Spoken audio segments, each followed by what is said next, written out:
Hello, I'm going to read the story Flat Stanley and the Lost Treasure. Stanley Lambchop lived with his mother, his father, and his little brother Arthur. Stanley was 4 feet tall, about foot wide, and a half an inch thick. He had been flat ever since a bulletin board fell on him. Sometimes being flat was great, especially on trips. Stanley could fold himself up and get comfy anywhere. Stanley could roll himself up and catch a ride too. I wouldn't mind a ride, grumbled Arthur.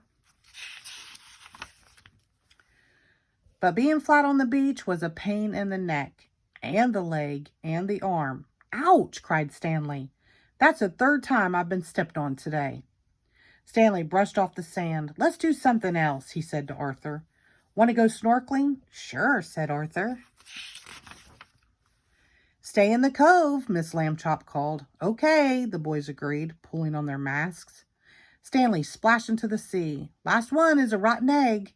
No fair, said Arthur. You don't have to put on fins. Stanley grinned. It's not my fault. I have them built in. Stanley's flat feet helped him swim faster than Arthur, but he didn't mind slowing down. There was so much to see. Stanley spotted a school of bright blue fish.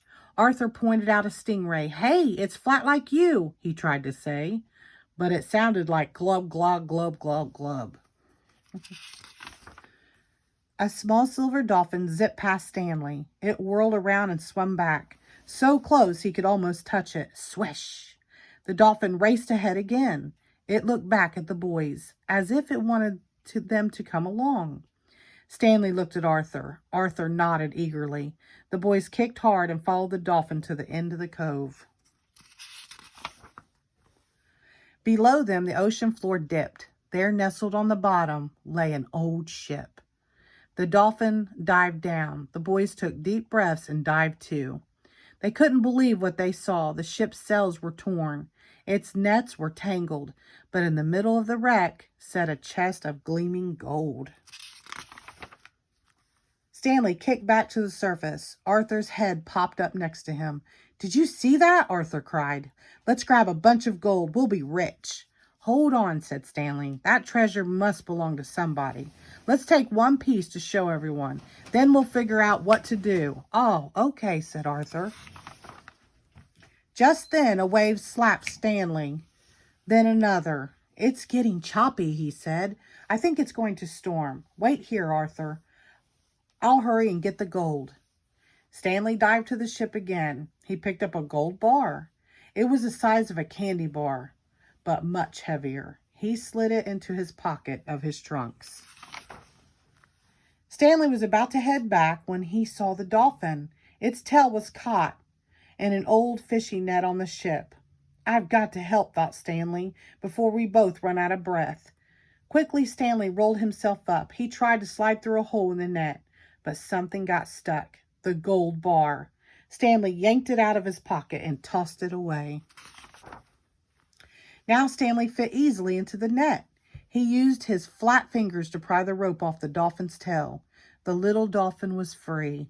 Seconds later, Stanley burst up out of the water. He took a big gulp of fresh air. Beside him, the dolphin whistled softly. You're welcome, said Stanley. Stanley, yelled Arthur, help! The water wasn't choppy now. The wind was whipping it into wild waves. Jump up, Arthur, Stanley called. He threw himself on a wave like a surfboard. Woohoo, cried Arthur. The boys rode the waves all the way to the shore.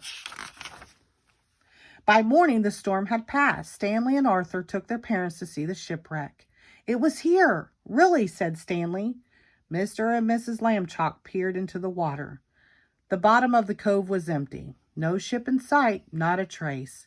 Perhaps the storm carried it away, said Miss Lambchop kindly, but Stanley could tell she was doubtful. Too bad you didn't keep that gold, muttered Arthur. Then we'd have proof. Stanley heard a whistle. Hello there, dolphin, he called.